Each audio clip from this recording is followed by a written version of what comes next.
February 4, 2026 12, 14, 16 age ಇರುವಂಥ ಮೂವರು sister same time 9th floor building ಮೇಲೆಯಿಂದ ಜಂಪ್ ಮಾಡಿ ಸತ್ತೋಗ್ತಾರೆ.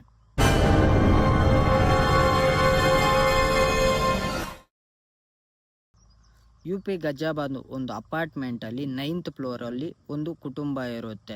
ತಂದೆ ಎಂಪ್ಲಾಯಿ, ತಾಯಿ ಹೌಸ್ ವೈಫ್ ಆಗಿರ್ತಾರೆ. ಆ್ಯಂಡ್ ಅವ್ರಿಗೆ 12, 14, 16 ಏಜ್ ಇರುವಂಥ 3 ಹೆಣ್ಣು ಮಕ್ಕಳು ಇರ್ತಾರೆ. ತಂದೆಗೆ ಮಕ್ಕಳಂದರೆ ತುಂಬ ಪ್ರೀತಿ ಇತ್ತು. ಸೊ ಹಾಗಾಗಿ ಅವರು ಚಿಕ್ಕ ಮಕ್ಕಳಾಗಿದ್ರು ಅವ್ರಿಗೆ ಮೊಬೈಲ್ ಅನ್ನೋದು ಕೊಡಿಸಿರ್ತಾರೆ. ಸೊ 12, 14, 16 ಏಜ್ ಆಗಿರೋದ್ರಿಂದ ಅವ್ರಿಗೆ ಗೇಮ್ಸ್ ಅಂದರೆ ಇಂಟ್ರೆಸ್ಟ್ ಇರುತ್ತೆ, ಟೀನೇಜರ್ಸ್ ಆಗಿರೋದ್ರಿಂದ. ಸೊ ಹಾಗಾಗಿ ಅವರು ತುಂಬ ಗೇಮ್ಸನ್ನು ಆಡ್ತಾಯಿದ್ರು, ತುಂಬ ಮೊಬೈಲನ್ನು ನೋಡ್ತಾಯಿದ್ರು.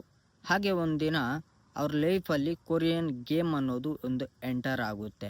ಸೊ ಆವಾಗ ಅವ್ರಿಗೆ ಗೊತ್ತಿರಲಿಲ್ಲ ಈ ಗೇಮ್ ತನ್ನ ಪ್ರಾಣವನ್ನು ತೆಗೆಯುತ್ತೆ ಅಂತ. Korean online challenging game.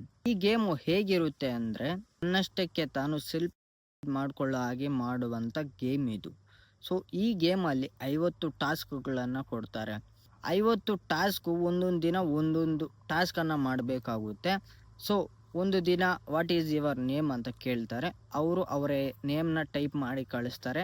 ಆವಾಗ ಅವರು ಇವತ್ತಿಗೆ ನಿಮ್ಮ ಟಾಸ್ಕ್ ಮುಗಿದಿದೆ, ನಾಳೆ ಇನ್ನೊಂದು ಟಾಸ್ಕ್ ಇರುತ್ತೆ ಅಂತ ಹೇಳ್ತಾರೆ. ನಾಳೆ ನಿಮ್ಮ ಪೇರೆಂಟ್ಸ್ ಹೆಸರೇನು ಅಂತ ಕೇಳ್ತಾರೆ. ಸೊ ಅವರ ಪೇರೆಂಟ್ಸ್ ಹೆಸರು ಅವರು ಟೈಪ್ ಮಾಡಿ ಕಳಿಸ್ತಾರೆ. ಹಾಗೆ 3ನೇ ದಿನ ರಾತ್ರಿ ಒಬ್ಬರೇ ಮಲ್ಕೋಬೇಕು ನಿಮ್ಮ ರೂಮಲ್ಲಿ ಅಂತ ಹೇಳ್ತಾರೆ. ಹಾಗೆ 4ನೇ ದಿನ ಹಾರರ್ ಸ್ಟೋರಿನ ಒಬ್ಬರೇ ನೋಡಬೇಕು ಅಂತ ಹೇಳ್ತಾರೆ. ಸೊ ಇದೇ ಥರ ಸಿಂಪಲ್ ಆಗಿ ಸ್ಟಾರ್ಟ್ ಆಗಿ ಕೊನೆಗೆ ಸೆಲ್ಫ್ ಮಾಡ್ಕೊಳ್ಳೋ ಹಾಗೆ ಮಾಡುತ್ತೆ ಈ ಒಂದು ಗೇಮ್. ಅವ್ರಿಗೆ ಸ್ಟಾರ್ಟಿಂಗು ತುಂಬ ಅಂದರೆ ತುಂಬ ಸಿಂಪಲ್ ಆಗಿರೋ ಗೇಮ್ ಅಂತ ಅವ್ರಿಗೆ ಅನ್ನಿಸ್ತು. ಬಟ್ ಅವಾಗ ಗೊತ್ತಿರಲಿಲ್ಲ ಅವ್ರಿಗೆ ಇಷ್ಟು ಅಡಿಕ್ಟ್ ಆಗ್ತಾರೆ ಅವರು ಅಂತ. ಈ ಗೇಮ್ ನಿಧಾನವಾಗಿ ಅವರ ಮೈಂಡು, ಅವರ ಮನಸ್ಸು ಕಂಟ್ರೋಲ್ ಮಾಡೋದಕ್ಕೆ ಪ್ರಾರಂಭವಾಯಿತು. ಈ ಒಂದು ಗೇಮ್ಗೆ ಎಷ್ಟು ಅಡಿಕ್ಟ್ ಆಗಿದ್ರು ಅಂದರೆ ಅವರ ಸ್ವಂತ ಹೆಸರನ್ನ ತೆಗೆದುಬಿಟ್ಟು ಕೊರಿಯನ್ ಮರಿಯಾ ಅಲಿಜಾ ಸಿಂಡಿ ಅನ್ನೋ ಕೊರಿಯನ್ ಹೆಸರು ಇಟ್ಕೊಳ್ತಾರೆ. ಅಷ್ಟು ಅಡಿಕ್ಟ್ ಆಗಿದ್ರು ಈ ಒಂದು ಗೇಮ್ಗೆ. ಹಾಗೆ ನಿಧಾನವಾಗಿ ಅವರ ತಂದೆ ತಾಯಿನ ಮಾತಾಡೋದು ಕಡಿಮೆ ಮಾಡಿದ್ರು. ಹಾಗೆ ಅವರ ಫ್ರೆಂಡ್ಸ್ ಜೊತೆ ಮಾತಾಡೋದು ಕಡಿಮೆ ಮಾಡಿದ್ರು. ಸ್ಕೂಲ್ ಬಿಟ್ಟರು. ಹಾಗೆ ಅವರು ರಾತ್ರಿ ಹೊತ್ತು ನಿದ್ದೆ ಹೋಗ್ತಿರ್ಲಿಲ್ಲ, ಒಬ್ಬರೇ ಇದ್ದರು. ಒಂದೇ ವಿಷಯದ ಮೇಲೆ ಕಾನ್ಸಂಟ್ರೇಟ್. ಈ ಗೇಮ್ ಅವರ ಮೈಂಡನ್ನು, ಅವರ ಮನಸ್ಸನ್ನು ಕಂಟ್ರೋಲ್ ಮಾಡ್ತಾ ಇತ್ತು. ಗೇಮ್ ಅವರಿಗೆ ಇನ್ನೂ ಡೇಂಜರಸ್ ಆಗಿರುವಂಥ ಟಾಸ್ಕ್ಗಳು ಕೊಡೋದಕ್ಕೆ ಪ್ರಾರಂಭವಾಯಿತು. ಅವರ ರಿಯಾಲಿಟಿನ ಮರೆತು ಎಷ್ಟು ಅಡಿಕ್ಟ್ ಆಗಿದ್ರು ಅಂದರೆ ಆ ಗೇಮ್ ಲೋಕಕ್ಕೆ ಒಟ್ಟೋಗಿದ್ರು. ಅವರು ಇದ್ದಂಥ ಪ್ರಪಂಚನ ಮರೆತು ಅವರ ಗೇಮ್ ಲೋಕದಲ್ಲಿ ಅವರು ಇದ್ದರು. ಈ ಸಮಯದಲ್ಲಿ ಅವರ ಮನೆಯವರು ಕೂಡ ಗಮನಿಸಿದರು, ಆದರೆ ಲೇಟ್ ಆಗಿತ್ತು. ಹೀಗೆ ಒಂದಿನ ಅವರ ತಂದೆ ಇವರ ಬಿಹೇವಿಯರ್, ಇವರು ಮಾಡ್ತಾ ಇರೋದೆಲ್ಲನ್ನ ನೋಡಿ ಅವ್ರ ತಂದೆಗೆ ಡೌಟ್ ಬರುತ್ತೆ. ನನ್ನ ಮಕ್ಕಳು ನನ್ನ ಕೈ ಬಿಟ್ಟು ಹೋಗ್ತಾವ್ರೆ, ಏನೋ ಆಗ್ತಾ ಇದೆ, ಬಿಹೇವಿಯರ್ ನೋಡ್ತಾ ಇದ್ರೆ ಇವ್ರಿಗೆ ಹೆಲ್ತ್ ಸರಿ ಇಲ್ಲ, ಏನೋ ಆಗಿದೆ ಅಂತ ಅವರ ಮೊಬೈಲ್ನ ಕಿತ್ಕೊಳ್ತಾರೆ. ಆದರೆ ಅವ್ರಿಗೆ ಅವಾಗ ಗೊತ್ತಿರಲಿಲ್ಲ ಆ ಮೊಬೈಲಿಂದ ತನ್ನ ಮಕ್ಕಳ ಪ್ರಾಣ ಹೋಗುತ್ತೆ ಅಂತ. ಮೊಬೈಲ್ನ ಕಿತ್ಕೊಳ್ತಾರೆ. ಸೊ ಅವರಿಂದ ಆ ಮೊಬೈಲ್ ಕಿತ್ಕೊಳ್ಳದ ಮೇಲೆ ಅವರಿಂದ ಇರೋದಕ್ಕೆ ಆಗಲ್ಲ. ಅವರು ಏನು ಮಾಡ್ತಾರೆ ಅಂದರೆ ಮಿಡ್ನೈಟಲ್ಲಿ 2 ಗಂಟೆ ಆ ಮಧ್ಯದಲ್ಲಿ ಒಂದು ಡೈರಿಯಲ್ಲಿ Korean game is our life, we can't leave ಅಂತ ಬರೆದುಬಿಟ್ಟು ಸಾರಿ ಅಪ್ಪ ಅಮ್ಮ ಅಂತ ಹೇಳಿಬಿಟ್ಟು ಇದನ್ನು ಇವಾಗಲೇ ಓದಿ ಅಂತ ಒಂದು ಡೈರಿಯಲ್ಲಿ ಬರೆದುಬಿಟ್ಟು 3 ಸಿಸ್ಟರ್ಸು ಮಾತಾಡಿಕೊಂಡು ಬಿಲ್ಡಿಂಗ್ ಬಾಲ್ಕನಿ ಇರುತ್ತಲ್ಲ ಆ ಬಾಲ್ಕನಿಯಿಂದ ಜಂಪ್ ಮಾಡಿ ಸೇಮ್ ಟೈಮ್ ಸತ್ತೋಗ್ತಾರೆ.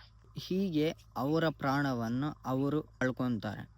ಪೊಲೀಸವರು ಅವರ ಮೊಬೈಲ್ ಚೆಕ್ ಮಾಡಿ ಎಲ್ಲ ವಿಚಾರಣೆ ಮಾಡಿದ್ರ ಮೇಲೆ ಸೊ ಈ ಥರ ಗೊತ್ತಿರುತ್ತೆ, ಕೊರಿಯನ್ ಗೇಮ್ ಇಲ್ಲದೆ ನಾವು ಬದುಕೋದಕ್ಕಾಗಲ್ಲ, ನಮ್ಮನ್ನು ಕ್ಷಮಿಸ್ಬಿಡಿ ಅಪ್ಪ ಅಮ್ಮ ಅಂತ ಅವರ ಬರೆದುಬಿಟ್ಟು ಅವರು ಈ ಕೆಲಸವನ್ನು ಮಾಡ್ಕೊಳ್ತಾರೆ.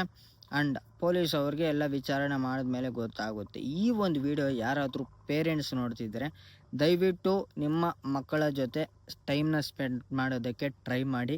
ಯಾಕೆ ಅವ್ರಿಗೆ ಮೊಬೈಲ್ ಜಾಸ್ತಿ ಕೊಡೋದಕ್ಕೆ ಹೋಗಬೇಡಿ.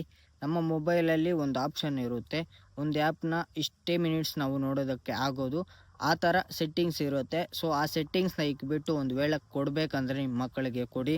ನೋಡಿ ಇವರು ಎಷ್ಟು ಅಡಿಕ್ಟ್ ಆಗಿದ್ದಾರೆ ಈ ಒಂದು ಗೇಮ್ಗೆ ಅಂತ.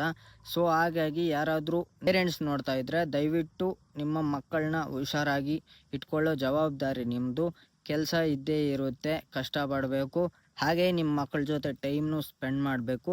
ಒಬ್ಬೊಬ್ಬರನ್ನೇ ಬಿಡೋದಕ್ಕೆ ಹೋಗಬೇಡಿ. ಒಬ್ಬೊಬ್ಬರೇ ಇದ್ದರೆ ಈ ಕೆಲಸಗಳು ನಡೀತಾ ಇದೆ.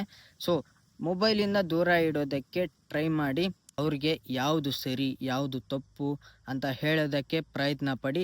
ನಿಮ್ಮ ಕೆಲಸದಲ್ಲಿ ಬ್ಯುಸಿ ಇರೋದಕ್ಕೆ ಹೋಗಬೇಡಿ. ಮಕ್ಕಳಿಗೆ ಸ್ವಲ್ಪ ನಾಲೆಡ್ಜನ್ನು ತುಂಬಿ ಅವ್ರ ಮೈಂಡಲ್ಲಿ. ಆ್ಯಂಡ್ ಇಷ್ಟು ಹೇಳ್ತಾ ಈ ಒಂದು ವಿಡಿಯೋನ ಇಲ್ಲಿಗೆ ಮುಗಿಸೋಣ. ಸೊ ಈ ನಮ್ಮ ಕಂಟೆಂಟ್ ನಿಮಗೆ ಇಷ್ಟ ಆದರೆ ದಯವಿಟ್ಟು ನಮ್ಮ ಚಾನಲ್ನ ಸಬ್ಸ್ಕ್ರೈಬ್ ಮಾಡಿಕೊಂಡು ನಮಗೆ ಸಪೋರ್ಟ್ ಕೊಡಿ. ಆ್ಯಂಡ್ ವಿಡಿಯೋ ನಿಮಗೆ ಇಷ್ಟ ಆದರೆ ದಯವಿಟ್ಟು ಇಷ್ಟ ಆಗಿದ್ದರೆ, ನಿಮಗೆ ಇನ್ಫಾರ್ಮೇಷನ್ ಸಿಕ್ಕಿದರೆ ದಯವಿಟ್ಟು ಲೈಕ್ ಮಾಡಿ. ಆ್ಯಂಡ್ ವಿಡಿಯೋ ಹೇಗಿದೆಯಾ ಅಂತ ಕಮೆಂಟ್ ಬಾಕ್ಸಲ್ಲಿ ತಿಳಿಸಿ. ಮತ್ತು ನಿಮ್ಮ ಮುಂದೆ ಇನ್ನೂ ಹೊಸ ಕಂಟೆಂಟ್ ಜೊತೆ ಮತ್ತೆ ಬರ್ತೀನಿ. ಅಲ್ಲಿವರೆಗೂ ಎಲ್ಲರಿಗೂ ಬಾಯ್.